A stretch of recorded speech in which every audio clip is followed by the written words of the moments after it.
So I got some new parts coming. I got some new parts. I've ordered the Personalizer Plus etch system. I got that in. Now I need to secure some stencils, and I'm going to be working on that. So that'll be coming in shortly. I also have some contact wheels. I have some contact wheels from I have a serrated and a smooth 10-inch contact wheels along with the connecting arms, and also have some bearings coming in. They are the bearing. It's interesting, when I buy contact wheels, the bearing assemblies are actually sold separately.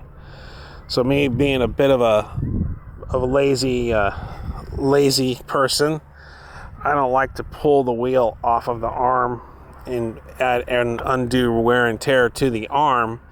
I like to pull the whole arm out, slide it into the cabinet, pull the next arm in use out, and place it into the machine. So typically I'll buy the arm and wheel. And of course bearings is automatically a thing to do too.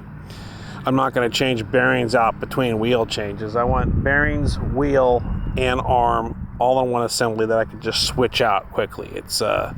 I found it's much better. It's much easier to do, takes up less time, and it's totally worth it. Because bearings run about $90. Forget what the arm runs. I think it might be still under $100. But the wheels typically run about $700. So I probably got about $2,300, I think, in this purchase. And so what the idea is that the serrated wheel pulls a little more air in, keeps the work cooler.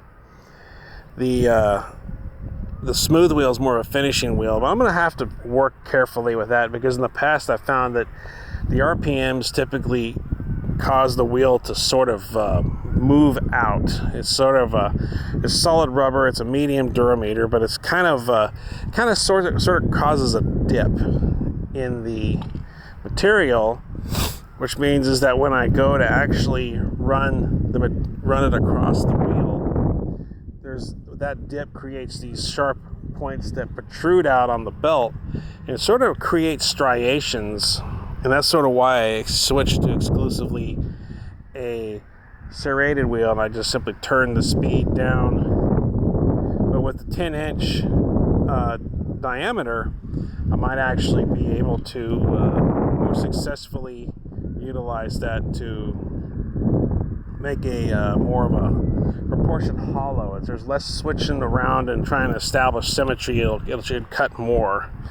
So we'll see how that goes. But it was a video I was watching where the maker started with an 8-inch, which is what I got now. I was making knives on an 8-inch pretty much. I have an 8-inch and like a 16-inch.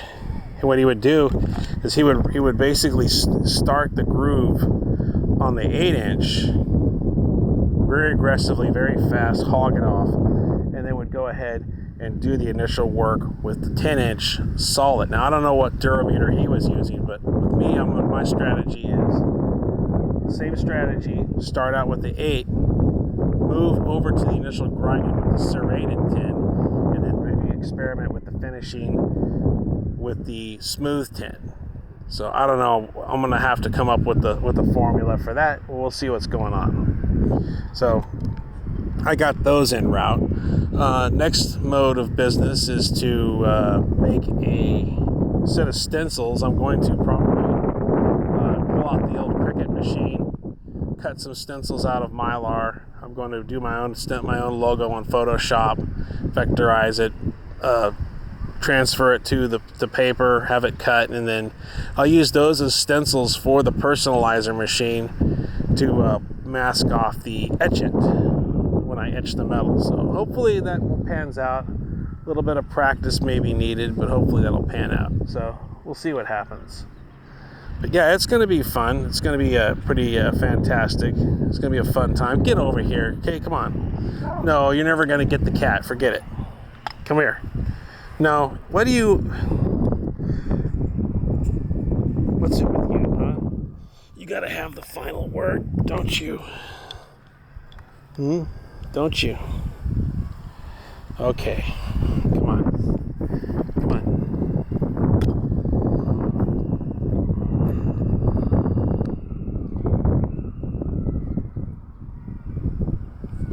Okay, so anyways, that's going to be the order of business for the shop. So it should be pretty fun. It's going to be exciting. This whole who's to say this whole wheel system might be the next thing.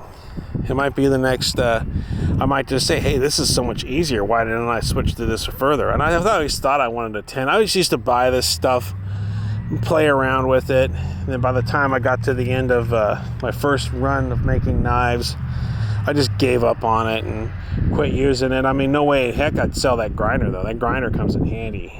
A 2x72 grinder just always comes in handy, so I'm never getting rid of that. People ask, you want to sell it? Hell no.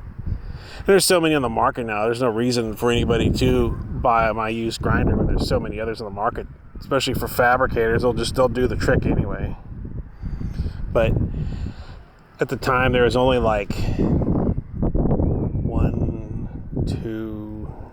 there's only a handful of them, really. Only a handful of 2x72s on the market. There's only like 4 or 5 on the market. Now I'm surprised how many we got. It's pretty amazing how many different machines there are, and not to mention the no-name machines that come from overseas. I wonder if those are any good. I don't know, but anyway, just this quick shop update and whatever, and don't worry about the haters. Just let the haters worry about you. See you on the next one.